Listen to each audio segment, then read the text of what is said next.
Okay, I have two pieces of tape. I'm kind of blocking the camera as I grab them. Two pieces of tape back to back. I'm going to strip them apart and notice that they attract each other rather strongly.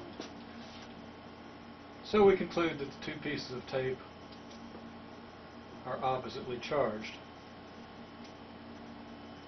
Now I'm going to hang the two pieces of tape here, and I think I'm going to actually move these bottles that are supporting the tape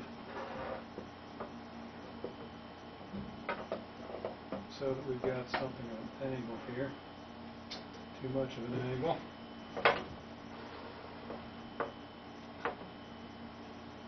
Okay, there we go. Maybe too close to the styrofoam screen there. Okay, now hopefully you can see those two pieces of tape. Now I'm going to take a plastic rod and notice that it seems to repel this piece of tape. Can you see the tape moving away from the rod? Can you see this tape moving toward the rod? Okay, this one moves away, this one moves toward. Away, toward. I'm going to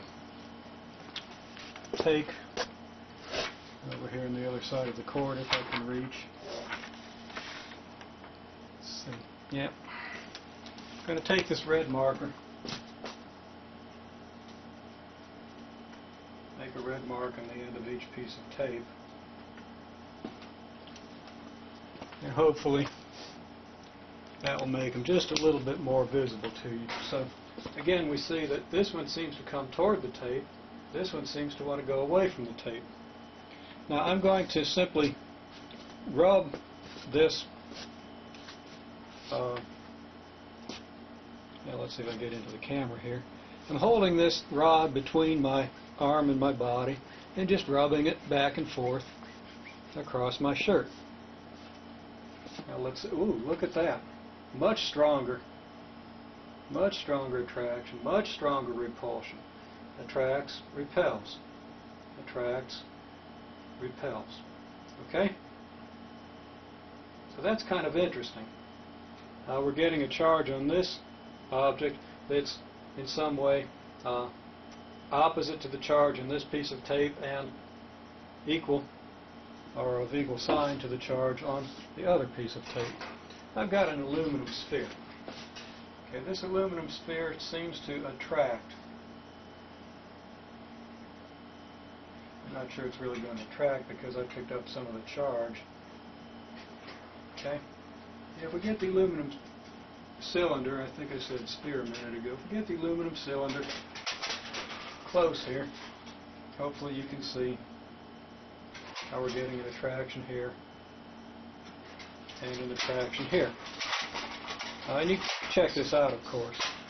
So the question is, how does the aluminum cylinder attract both of these things, whereas the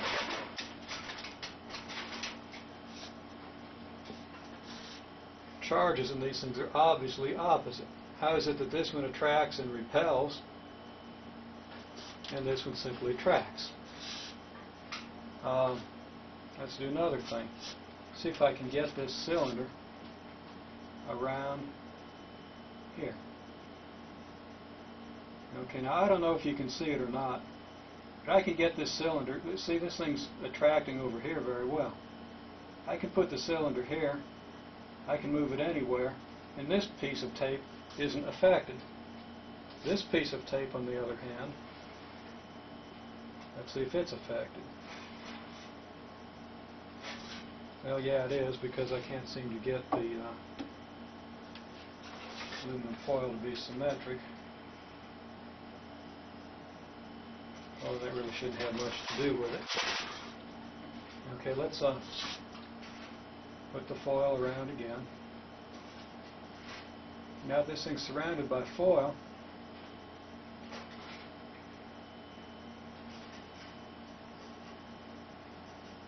It doesn't move. As long as the foil doesn't move,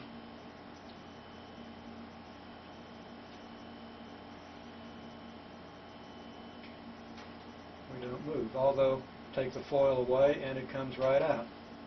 Put the foil around it, nothing happens. See? So you need to experiment with that and see how that works.